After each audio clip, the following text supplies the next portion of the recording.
introduction. We've had her loads of times before, and she's a lovely speaker, and we're always happy to have her back.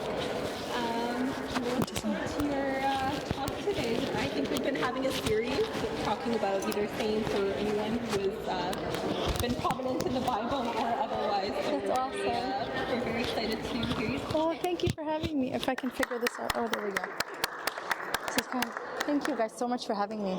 Okay, you got to tell me if you can hear me, because this is the first time I've ever had the pleasure of speaking here. This actually, this is completely unrelated to the talk, but when this was being built, the uncle that was painting this allowed me and my brother to go up in his bata, you know, the thing they go, yeah, and just let me tell you, you see the star that's on the right side, third from the top, the fat one? I drew that. No way! You guys can have my autograph later. That's amazing. Right? Wow. I'm such an artist. yeah, it's such a, and that guy, see the guy behind Lazarus that's going like woof? Yeah. The gray in his hair, I drew that. I paint it. It's not. Yeah. I just went like this, and the guy fixed it. But the star, I actually did it. Wow. That was very exciting. That's really it. I know. Sorry, what a great intro. Isn't that so cool? The end. Okay.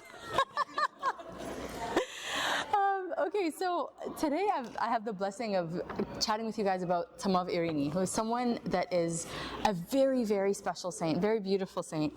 And I wanted to kind of take a spin on this talk and title it Saints Among Us. Because one of the things I love about Tamav Irini is that she wasn't like hundreds and hundreds of years ago. She was, honestly to me, she passed away in the year 2006. And to me that was like 3 years ago for some, like I don't know why, it really, 2006, if you think about it, it's almost 20 years ago, but it's not really, because like it's 2006. I know, it's crazy. So I'm going to tell you quickly what my personal experience was with Tamav Irini, in terms of like my knowledge of her, not like a personal experience as in like, I wish, but, and then we'll talk about her, and then we're going to talk about like just saints among us.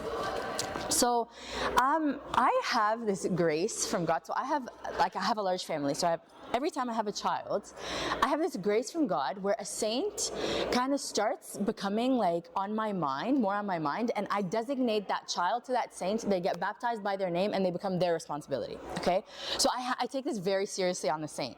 So if a kid is like sick or having like a hard time or giving me a hard time with something, I'm like Abuna fil ta'us, like what's happening here? Like this is your kid, and malish dawa, like he was named after you, you take care of this child.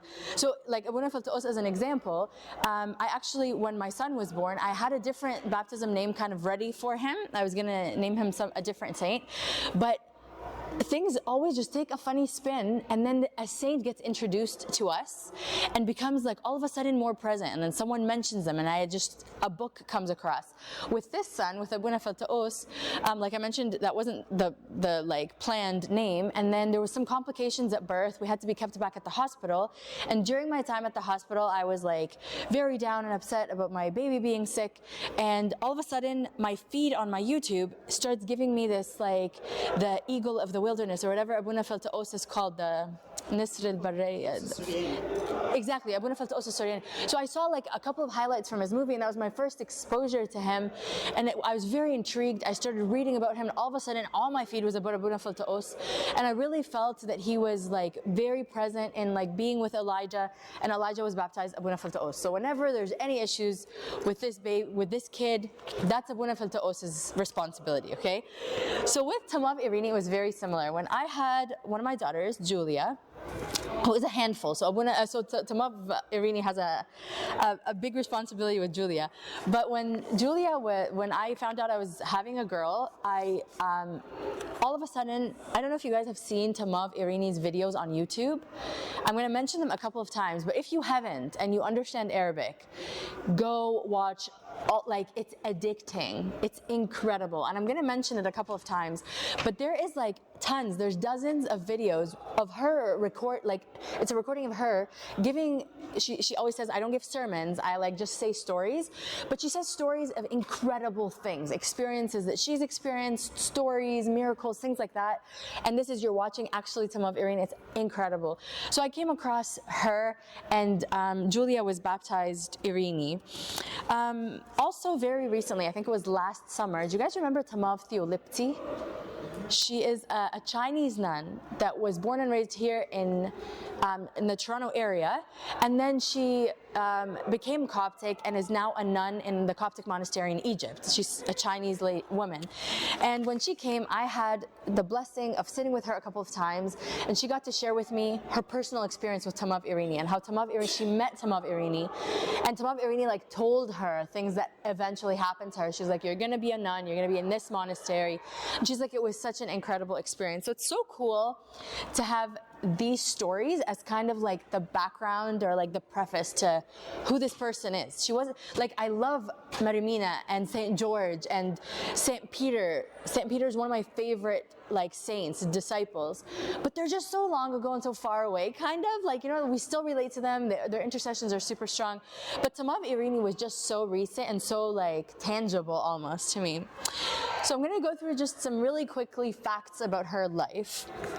October is a big month for her, okay? So October 1936, she was born 1936, and she went to heaven October 2006. So that would have made her, if my math is correct, 70 years old. She passed away at 70.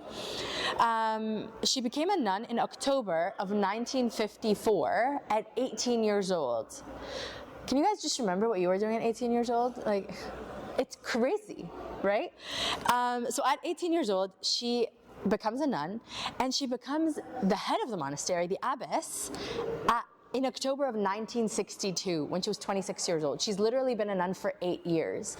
And if you read her book or watch the movie about her life, or even watch the videos where she shares some of her experiences, she commonly mentions that this was not something on her heart, and she was very thrown off by them even suggesting she'd be the head of the monastery when she was basically a baby in comparison. And she tried really hard to avoid it. It was almost like they had to trick her into it. I hate saying that word, but I think they did that with several saints, where they just like trap them and make them pope or make them but so she was very young when she became head of the monastery. She felt very uncomfortable like leading other nuns who were there for decades, as opposed to 8 years and a young woman at 26 years old. But she had the grace of serving very closely with Baba Krolos, who kind of like led her. He was her spiritual guide. He spoke to her frequently about like, she'd go to him with asking for opinions and advice, and he'd lead her very consistently. And even after he went to heaven, she has so many stories of him like appearing to her and guiding her, answering her questions. At her childhood, something that is very remarkable about her is that there was miracles happening within her family and to her from like birth, which almost kind of like comes off to me as unfair. It's kind of like she had like a leg up already in the holiness realm, right? I heard a story about her saying that when her mom was in labor, she was having a very difficult labor, and there was like complications, and she was in so much pain. So the grandma, the mother's mom, went to pray, and Saint Mary appeared at the birth and touched the mom in labor's belly 3 times, and the baby was born. And then Saint Mary told the mom, she belongs to us, but I want you to raise her well while you have her. And that's why they actually expected that she's not going to live very long. They thought that like, oh, she belongs to us, as in like she's going to come back to heaven right away. But it was obviously about much bigger plans. Then at her baptism, they had their church that was like basically just like just down the street from where they lived was Saint Shenouda. And at her baptism, he appeared and blessed her. Another really cool miracle that she recites of herself, and I heard her say it, is as a toddler, her mom apparently was like a very like clean, I don't want to say clean freak about this saint of a lady, like she was super clean. She used to bathe her daughter twice a day. So that was like her thing. So she's like, when I was little, her name was Faiza, and she's like, she used to like be really intent about like keeping me clean. So one time we were like on the rooftops, and the rooftops are dusty or whatever, and my teta was sitting there with us, and the grandma tells, and her mom is holding Faiza on her lap, and the toddler is like squirming, and she's like, just put her down. And it was like late, so it's dark, okay? She's like, just put her down, let her play. She's like, oh, she's gonna get dirty.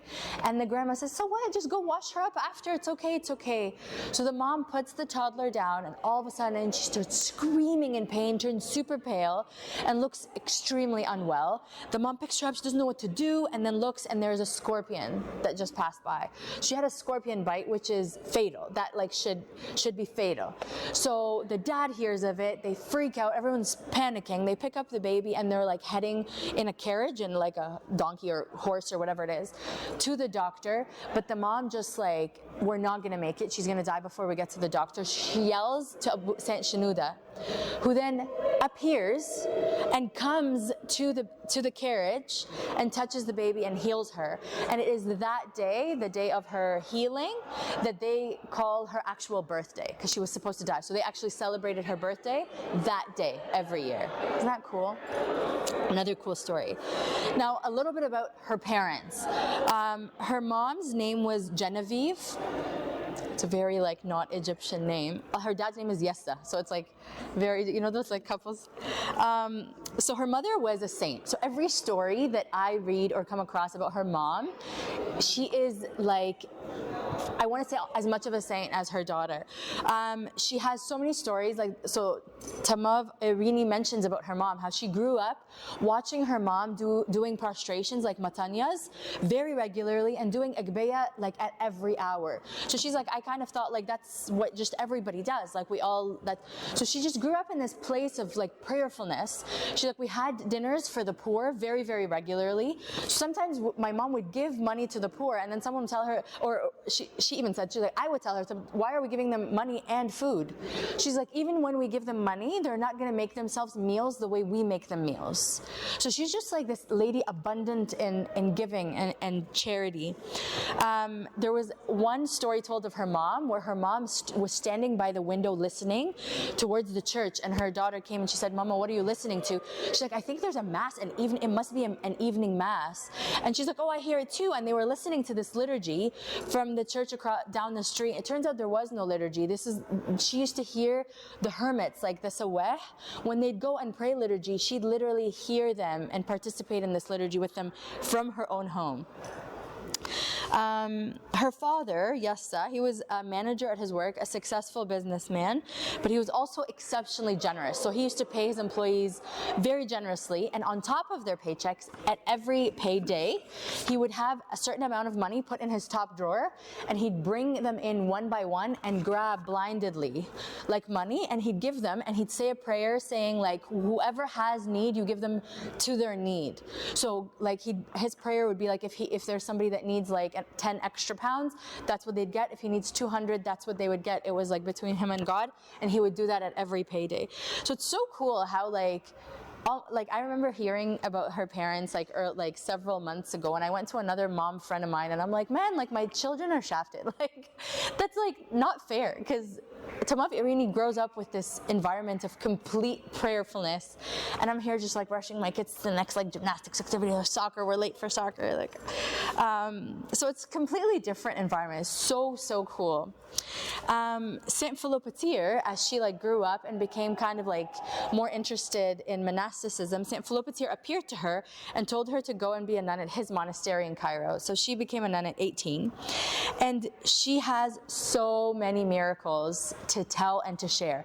She always says like, it's not me that did it, like it's her that did, but like, so it's not her, it's her prayer and through the intercessions of Saint Philopatir and Saint Mary.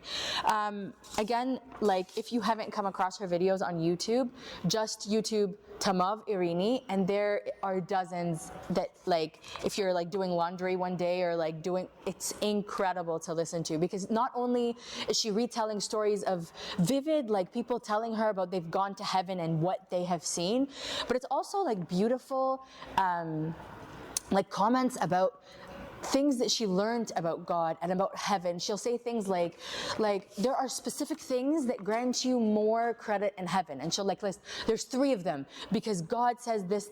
Hello, and she'll say, and it's so encouraging and motivating, because when you face that particular difficulty that you now know gives you more credit in heaven, you're a lot more encouraged. So, near the end of her life, she had cancer, and she was doing a lot of miracles. Like, there are some miracles that she would say in the videos. She had a thing particularly with eyes. So there was an eye doctor, like a specialist, very well known in Egypt, a Muslim man, and regularly people would go to him with very, very bad eye conditions, like not fixable. And then he'd be like, sorry, it's like a lost cause. And then they would go, and Tamav Irini would be like, Saint Philopatir is like, that's his jam. Like, he's gonna fix this. And then he'd heal them, and the person would go back to she always requested a medical report to show that this was actually a miracle, so that it can be written in a book or something like that. And that doctor got to the point where when he did see someone come in who had like an eye disease that is not fixable, he's like, listen, this is not fixable, but you guys have the saint called Saint Philopatir, just go to him. He like does like literally he just would say that. So it's so cool. So I remember one particular time she had cancer at the end of her life, and someone commented, how come you're not asking Jesus to heal you from this cancer, given that like through your prayers and intercessions and prayers to Saint Philopatir is healing other people? And she says, it's different for me because I requested this. She's like, I prayed earnestly to get this disease. Can you guys imagine that? She prayed earnestly. She's like, I prayed and I requested that I get that, because people who have this disease have like a more like smooth, like, she's like, what is this life anyway? Like, why are we so worried about what disease we get when we're old? Like, she was so matter of fact. I love hearing like saints speak like that, or like when you go to the monasteries and speak to a monk or a nun, it's such like a beautifully rude awakening sometimes when they're just like, who cares? Like, what do you like? So what? So what? So she's like, that gives me more credit in heaven. Like, who cares if I'm in a little bit of pain for a couple years, a few years? So what? This is eternity with Christ, and I get to have like more intimacy with him through this. So what? So that was kind of like a brief synopsis of her. But I want to kind of step back and look at just saints in general. And I love how you guys have been talking about this. Hopefully I'm not repeating something that was said previously. But I want us to kind of step back and look at kind of saints in general. What makes them saints? And I know I want to remind you guys, I remind myself that we are all called to be saints. We are all called to be saints. Like, you need to be convinced of that. I was listening to a sermon recently by Abuna Anthony Murad from Ottawa, and it was a parenting talk, and he was talking about how we raise our children. Before he even started, he's like, listen, before I even start, when you look at your child, if you don't see anything less than a saint, you're doing it wrong. Like, step way back. This is a saint. You're looking at possibly the future pope of your church. You're looking possibly at a future metropolitan or bishop. You have to speak to them with that, like respect. How crazy. My little Julia, like, how cute. Like, by all, I pray to God for sure, but it's so honorable for us to see ourselves. And he said, before you can even see your saints as your children as such, you need to look at yourself and know what you are called to be. We are called to be saints. Now, for those of us like Tamav, Irini, and the other saints that have really, at least visibly to us and through like the writings of the church and their stories being written to us, we know they actually lived to lots of that potential.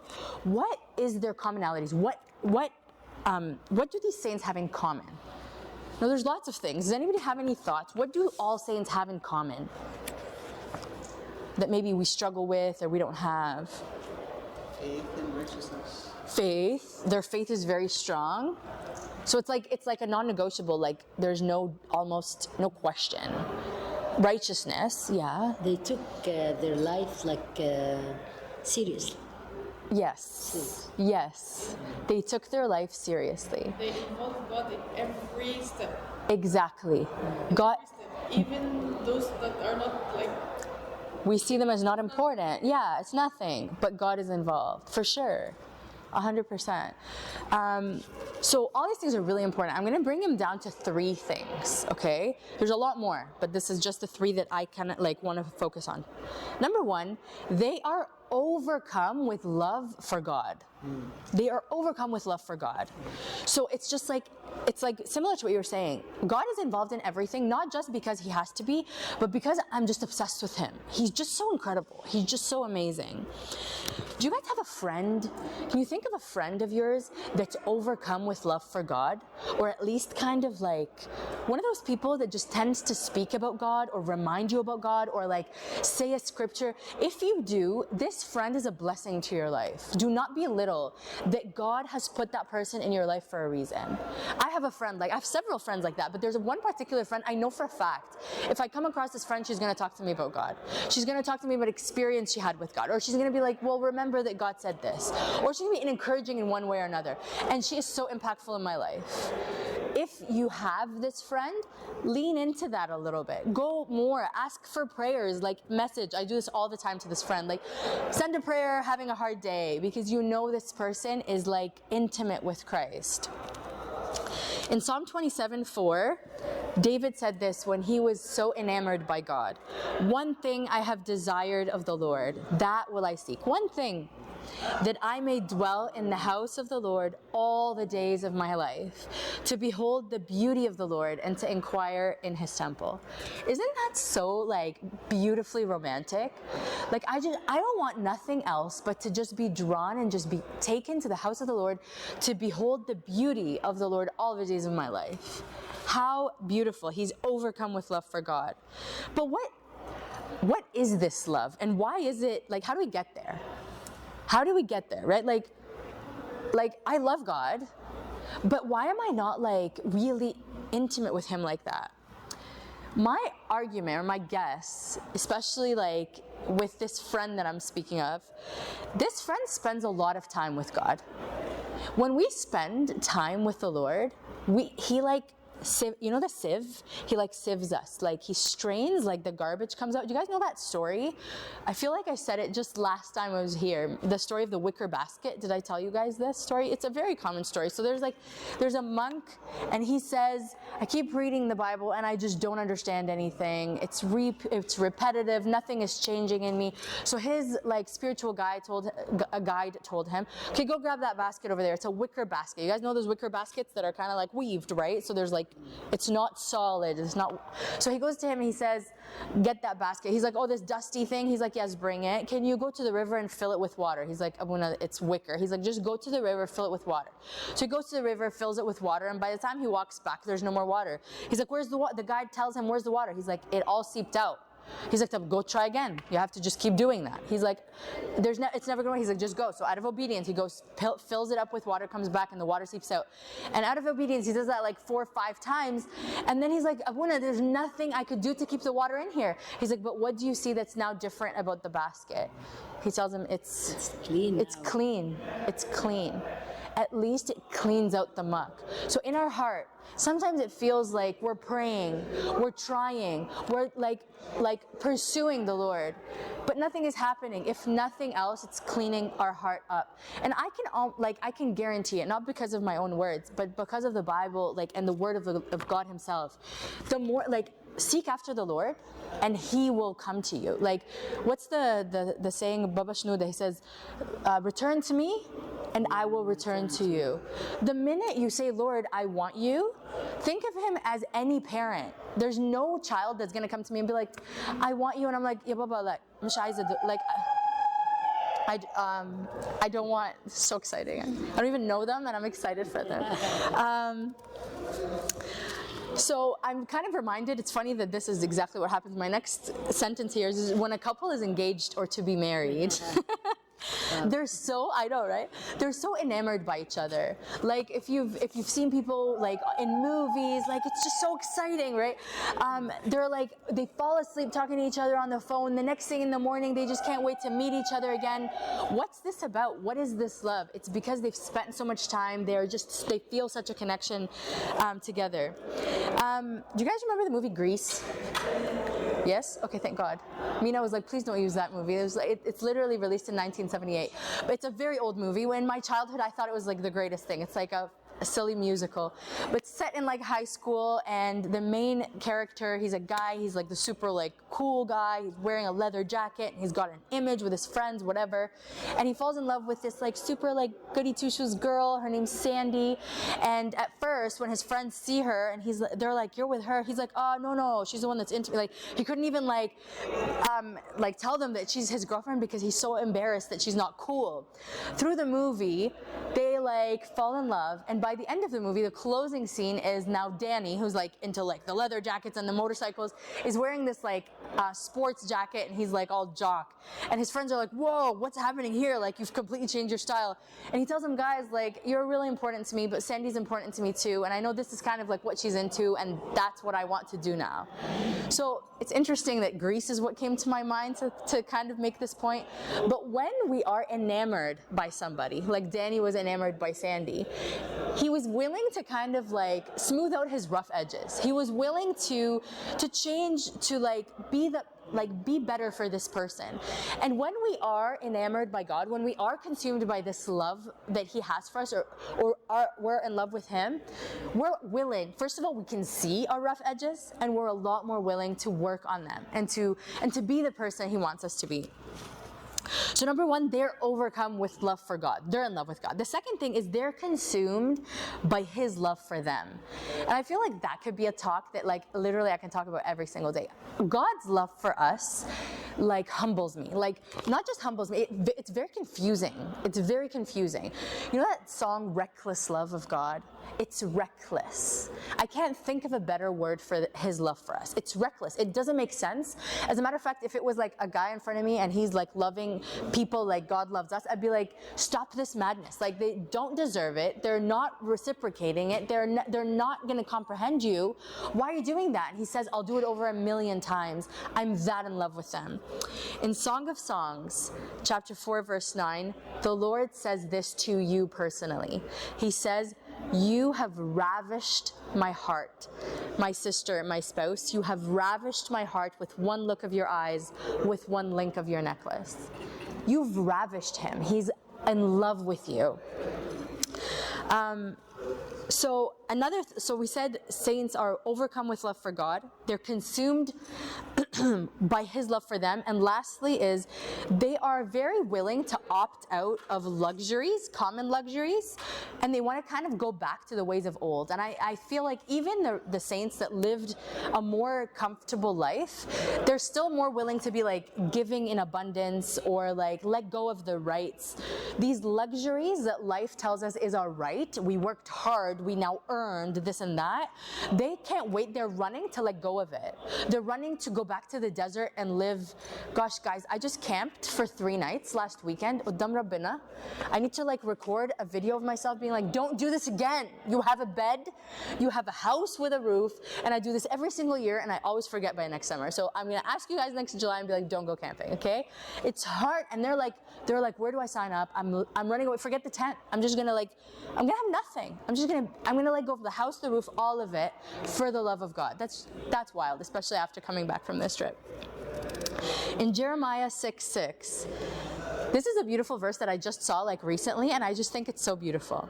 Thus says the Lord, stand in the ways and see, and ask for the old paths where the good way is, and walk in it. Then you will find rest for your souls. Isn't that cool? So he's saying to find rest for your souls, which I feel saints have found. You stand in the ways and see, and then ask for the old paths and start walking in them. I feel like in our culture today, it's all about the opposite. The old path sucks. Modernity, is that a word? Modern things are better. Run to that. The more modern things, the better they are. That's what we want. Whereas in the Bible, it says, wait. Like, go back to the old paths. Go back and realize how I actually created you, and stop fighting against it. And accept that in nature you find peace. Stop like running to screens or scrolling or trying to find your next like whatever. This is how I made you, and I love so much intimacy. Just sit with me in silence. How many verses say that? Come away with me to a deserted place and rest a while. So many verses about this, and yet we're just like, what do I do next? I need to keep busy. I need to keep successful. I need to keep accomplished. So let's go back to Tamav Irini. There are two beautiful things that draw me to her. So many things draw me to her. But first of all, her stories. She is an epic storyteller.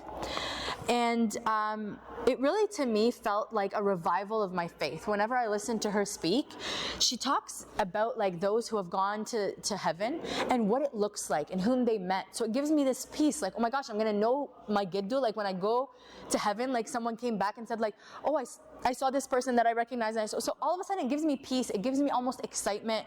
It's very reviving to our spiritual like life, to our spiritual connection and our intimacy with the Lord when we listen to stories like that. I remember one time we were going on a church trip, and this was many years ago on a bus, and I was sitting there like wrestling with the idea of faith as a fruit of the Spirit, because I feel like fruits of the Spirit are those things that you have to work, like nurture, you have to water, you have to like work on it, just like any fruits like in our world. And faith is one of those things that, how do I grow my faith? So I can grow my patience by having children and getting married, okay? I can grow like love, I can grow joy, but how do I really grow faith? So Abuna Max was the person taking that, like he was Abuna the trip. So I just went up. I remember he was like in the middle of like sleeping, and I'm like, Abuna, very important question.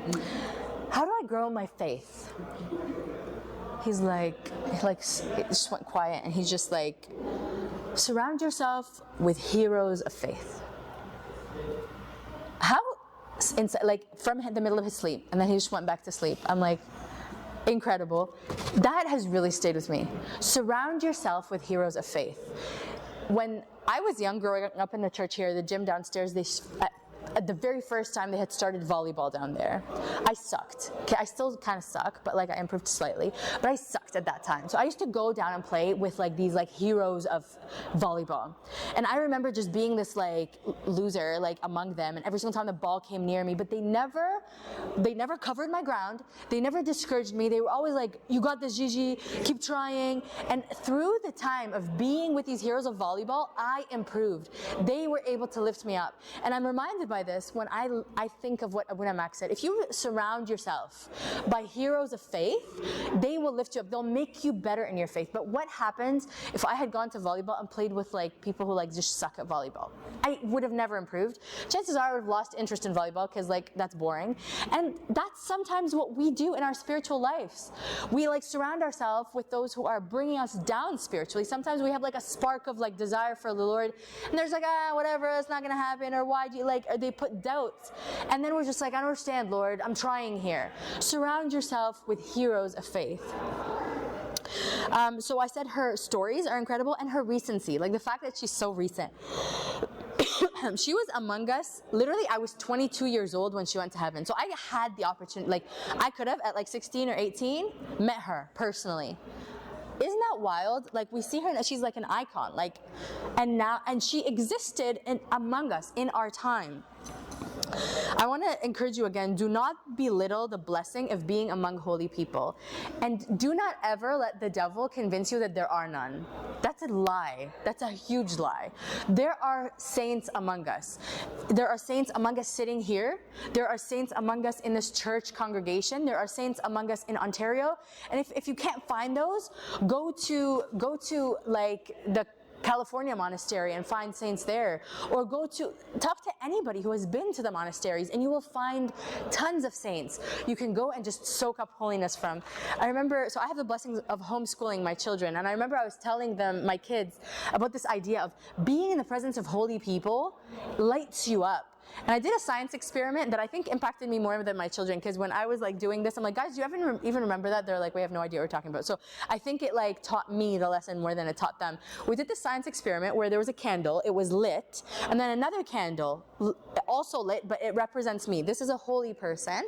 Let's say Tamav who came last year and was giving talks in the church. So we all had the opportunity of seeking out a church she was speaking to and attending and maybe staying behind and asking her questions or whatever. So that's kind of like, she's this candle that's lit. I'm this candle over here. I have there's a fire, but then I told my children, look what happens if I blow myself up, because I'm like kind of doubting, I'm unsure. You blow out this candle. If you bring the what's it called, the wick, like the little thingy of the candle close to the light, it doesn't touch it. It doesn't touch it. You just bring it close in its vicinity, it lights it up. Like that becomes a source.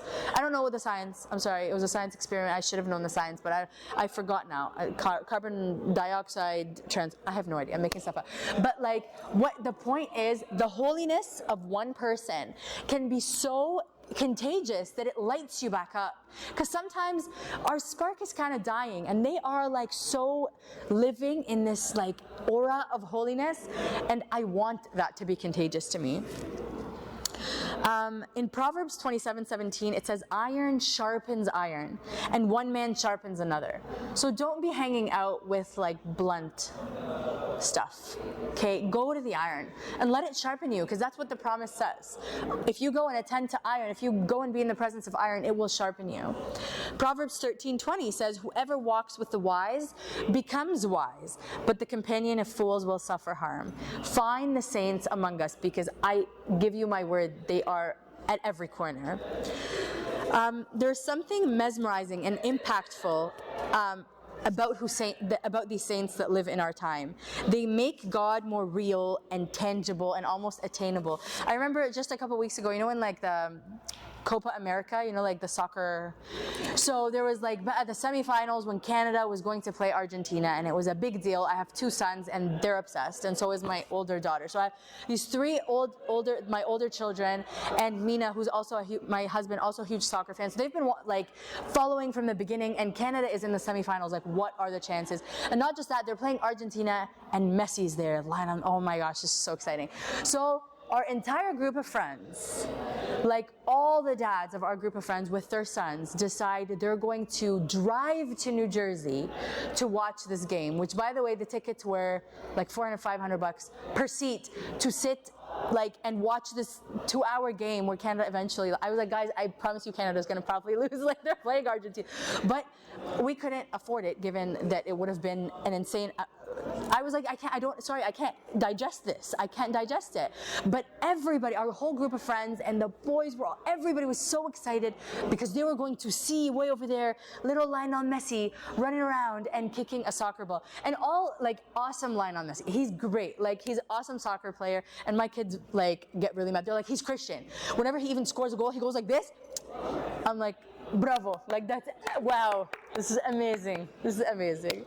So like, he's a great person. I'm not saying no flack on Messi, but I'm just saying, if we are willing, or so many of us are willing to go through the like money and the travel, and they were gonna leave at 4 a.m., come back, God knows what, I'm like, this is insane, over this soccer player, I mean, the great soccer player.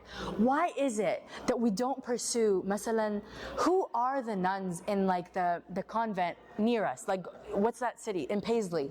There's a convent there. And I can tell you from my own experience, there are saints there. There's another monastery in Perth. There's another convent in Georgia. There's one in California. There's one in Texas. And yes, so many of us, like, I'm not saying we all don't do this, but let's do that more. Let's pursue that. Let's pursue the company of holiness, so they can like light us up and like really remind us of what's important. Because at the end of the day, what is important is what they've done, right? And I think I'm gonna just end with that Tamav Irini, and I'm gonna like kind of step back and say all Tamavs, or like monastics. I remember visiting the monastery of Texas, and I was sitting and listening to an Abuna share his experience of like how he left the world and became a monk. And he shares the story of how he's like, I was going to work day in, day out, like kind of doing the same thing over and over. And I was like, this is not it. This is not what this is about. I really love God. God is the answer. I'm going to heaven anyway. I want to live with him all the time. And I was like, what is happening? Like, why is this too logical to me? Like, why is it, like, I'm listening to this guy, I'm like, that's true. Like, I walked away from that. I'm like, these men have their head on right. And I'm not saying we should all drop what we've got and become monks and nuns. If that's your calling, yo, amazing. Stay in contact. I want your holiness. But even if it's not, like, these people have the true perspective, and it's just what was told to us earlier. Life, we are given one life not to experience thrill here on earth. That's not what this is about. I remember several years ago we were going to Disney, and I had 3 kids at the time. I had a baby and like 2 toddlers, okay? And I don't even know what possessed us that we thought Disney was a good idea. But Disney, what happens is you're in a hotel and you're gonna take a shuttle bus that's gonna take 5 minutes to take you to the park, okay? It's a 5-minute bus ride, you guys. We get on this bus and I'm holding a baby and the 2 toddlers freak out about where they get to sit. They're like, no, I need to sit here, I need to sit here. It's not there, crying on the ground, they're screaming, and life sucks because this 5 minutes is ruined. This bus ride. And I'm like, guys, who cares? It's 5 minutes and guess where you're going? Disney. There's actual, who cares? What bus ride are you even talking about? Sit on the ground, walk it. Who cares? And I feel like exactly this is what I'm doing with this life. I'm sitting on this bus ride of a life. Look, it's not fair. I don't get to sit in the best spot. I don't get to ride the best, like, comfortably, or this person has it better than me, or this person, or I need to sit in the front, not in the back. Guys, who cares? Who cares where you're sitting? Who cares what your view looks like? It's 5 minutes. And guess where you get to go after? Disney. There's so much better views. There's so much better seats. The comfort is different. The rides are different. You're gonna forget all about, you're gonna be like, what bus? What bus did I ride? When you go home at the end of the day, are you gonna be like, oh, I remember the bus ride? By no means. So, I'm gonna end with this verse from 1 Corinthians 7:29-32. But I say this, brethren, the time is short, so that from now on, even those who have wives should be as though that they had none. Those who weep as though they did not weep. Those who rejoice as though they did not rejoice. Those who buy as though they did not possess. And those who use this world as not misusing it. For the form of this world is passing away, but I want you to be without care. So what does that mean? It means when you have a wife, don't be like, this is my whole life. When you have something that you bought, don't act as if this is what it's all about. When you are rejoicing, it's not all about the rejoicing. When you're mourning, don't mope about that this is all my life. I want you to be without care. Just like Tamav, Irini, and all these saints that surround us, that exist among us, have an eye for this. It's okay. If I have a bad day, a bad week, God knows how long God wants to let it be, this is the bus ride. It's okay. And really pursue this feeling of like, I want to connect with the Lord. I want to be intimate with Him, and that is far greater. Do you guys have any comments or like things that you know about Tamav, Irini you could add, or questions we can discuss? Well, it's over. That's it. Oh, sure. Isn't she known for writing a book about having seen like the afterlife and then writing about it? Oh, or possibly. Am I completely wrong with the scene? No, like I don't. Verify? Does anybody know that? Like, I feel like this sounds familiar. Yeah, I think she has like a famous book about that. She also has spoken to multiple people who have seen the afterlife, so maybe that's also part of it. Is it true? Did Tamav Irini write a book about seeing the afterlife? she spoke. Yes, I think she spoke with us. Every feast when we used to go to the monastery. You remember meeting her? Yeah, I met her and I sat with her. So why am I speaking Aslan? Like, what is happening? Share your personal experience. Or saying. She used to like to tell us about saints, but she didn't mention herself. She said, I know one of the nuns, and this has happened with her. Yeah. And she spoke about heaven, and she saw so cool. a lot of heavenly visions. Yes. Like, guys, if you could take away one thing, please YouTube her if you have not. Just Tamav Irini and just like listen to her speak. It's incredible. That's it.